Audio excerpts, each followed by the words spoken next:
नमस्कार साथियों।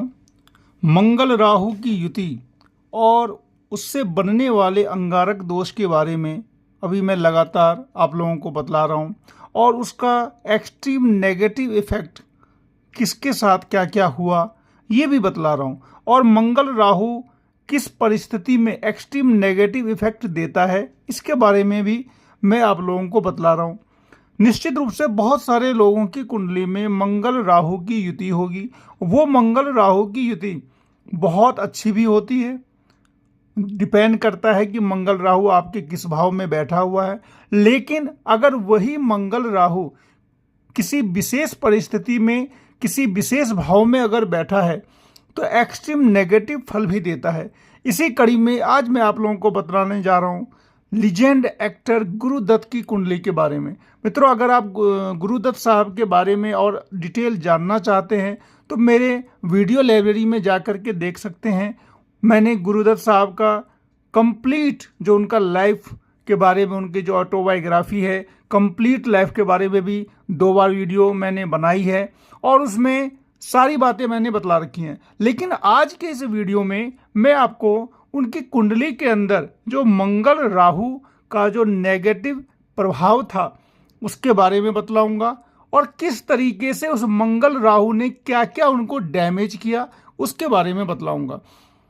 मित्रों, उनकी कुंडली अगर हम देखते हैं तो उसके अंदर जो सबसे पहले जो चीज़ नज़र आती है वो मंगल राहु और शुक्र की युति नज़र आती है। मुनि पराशर के सिद्धांत में ये कहते हैं वैदिक एस्ट्रोलॉजी में कि मंगल राहु और शुक्र अगर एक साथ चाहे किसी भी भाव में हो, किसी भी भाव में अगर शुक्र अंगारक योग के साथ युति में आ जाते हैं, यानी कि मंगल राहु और शुक्र अगर एक ही भाव में एक ही राशि में आ जाते हैं तो ये मैरिड लाइफ के लिए नुकसानदेह होता है।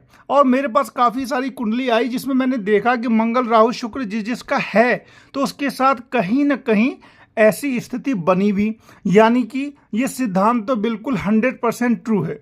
अब इनकी कुंडली में अगर हम देखें तो मंगल राहु और शुक्र एक साथ बैठे हुए हैं, आप देख सकते हैं। और मंगल राहु और शुक्र, यानी कि शुक्र जो होता है पुरुषों में शुक्र दाम्पत्य का कारक होता है, मैरिड लाइफ का कारक होता है। वो शुक्र मंगल राहु के साथ जब युति बना लिया तो मैरिड लाइफ को डैमेज करने की कोशिश करता है। इसमें होता यह है कि शादी होती है, मैरिड लाइफ चलती है, टूटती है, दूसरी शादी होती है, चलती है, टूटती है, या फिर डाइवोर्स होता है, अलगाव होता है। कुंडली के मुताबिक ये सारी चीज़ें निश्चित रूप से होती हैं। गुरुदत्त साहब के जीवन में जो हुआ वो किसी से छुपा नहीं है। अगर आप डिटेल जानना चाहते हैं तो उनके बारे में आप जब पता करेंगे तो आपको पता लगेगा कि उनकी पहली शादी काफ़ी कम उम्र में हो गई थी। दूसरी शादी उन्होंने गीता दत्त जी से की थी, वो भी फिल्म की शूटिंग के दौरान। इसके लिए उनके जीवन पर एक फिल्म भी बनी हुई है जो उन्होंने खुद ही बनाई थी, कागज़ के फूल। तो कागज़ के फूल अगर आप लोगों में से किसी ने देखी होगी तो आपको पता चल जाएगा कि फिल्म की स्टोरी उनके जीवन की ही स्टोरी थी। यानी कि उन्होंने शादीशुदा होने के बाद भी उनका एक्स्ट्रा मैरिटल अफेयर हुआ और जिसकी वजह से एक्सट्रीम नेगेटिव इफेक्ट भी आया।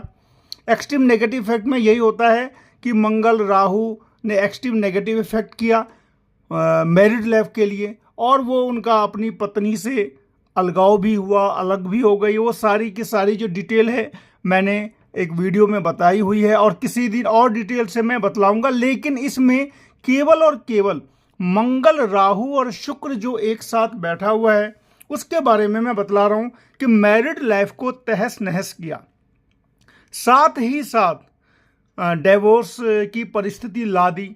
उसके बाद दाम्पत्य जीवन में बहुत ज़्यादा नुकसान पहुंचाया और मंगल राहु ने एट लास्ट उनको एक्सट्रीम जो होता है, क्या होता है लास्ट में, तो उनके साथ जो हुआ आप जान ही रहे हैं कि उनकी मृत्यु भी हो गई थी काफ़ी कम उम्र में। अगर आज वो होते या फिर उस समय में नहीं जाते तो बहुत सारी और भी अच्छी से अच्छी फिल्में बनाते, डायरेक्ट करते, या फिर फिल्म लाते। केवल 39 ईयर में उनकी मृत्यु हो जाती है। 9 जुलाई 1925 को उनका जन्म हुआ था और उस डेट में अगर हम देखें तो मंगल, राहु और शुक्र तीनों की युति हमें नजर आती है। इनकी कुंडली को अगर हम देखें तो उस कुंडली में 4th हाउस में वही राहु मंगल बैठे हैं। यही मैं कहता हूं कि वो जो भी प्लैनेट होते हैं अगर नेगेटिव जो फल देते हैं उनका डिपेंड करता है कि वो कहाँ बैठे हैं। वही अगर 11th हाउस में बैठे होते तो इतना ज़्यादा नेगेटिव फल नहीं मिलता। लेकिन इतना तो जरूर है कि राहु, मंगल और शुक्र की अगर युति किसी भी भाव में होगी तो मैरिड लाइफ के लिए वो अच्छा नहीं होता है। और मैरिड लाइफ उनके लिए काफ़ी नेगेटिव रही। उनकी 2 शादियां हुई थी और दोनों ही शादी लास्ट में जो गीता दत्त जी से जो उनकी शादी हुई वो भी सफल नहीं हो पाई। उनसे उसी के एक्स्ट्रा मैरिटल अफेयर में ही उनका अलगाव हुआ था और उसके बाद उनकी मृत्यु हुई थी। तो इस तरीके से हम देखते हैं कि मंगल, राहु और शुक्र अगर किसी की कुंडली में अगर अच्छे भाव में नहीं है, जिस भाव में वो शुभ फल देता है वहां पर अगर नहीं है तो काफ़ी ज़्यादा दिक्कत करता है। मित्रों, इनकी कुंडली में और भी बहुत सारे नेगेटिव योग हैं, जैसे कि लग्नेश और द्वादशेष की युति है। लग्नेश शुक्र, द्वादशेष बुध, तो ये दोनों अगर एक साथ, वो भी राहु मंगल के साथ ही बैठे हुए हैं, तो राहु, मंगल, शुक्र और बुध ये चारों प्लैनेट जब एक साथ बैठे तो इनको डबल मार्केस लगा हुआ है। और इस तरीके से 7th हाउस पर में शनि की दृष्टि है, तो शनि की भी दृष्टि होने से भी मैरिड लाइफ में काफ़ी नुकसान पहुंचा। तो इस तरीके से 10 अक्टूबर 1964 को गुरुदत्त साहब की मृत्यु हो जाती है। कहा यह जाता है कि वो नींद की गोलियां लेते थे। आप अगर सर्च करेंगे तो आपको यही लगेगा कि उन्होंने सुसाइड कर लिया था। लेकिन मेरा मानना यह है कि अभी तक डॉक्टर लोग ये कभी नहीं बोल पाए कि उन्होंने जो गोलियां खाई थी वो अल्कोहल में स्लीपिंग पिल्स मिला करके पीते थे।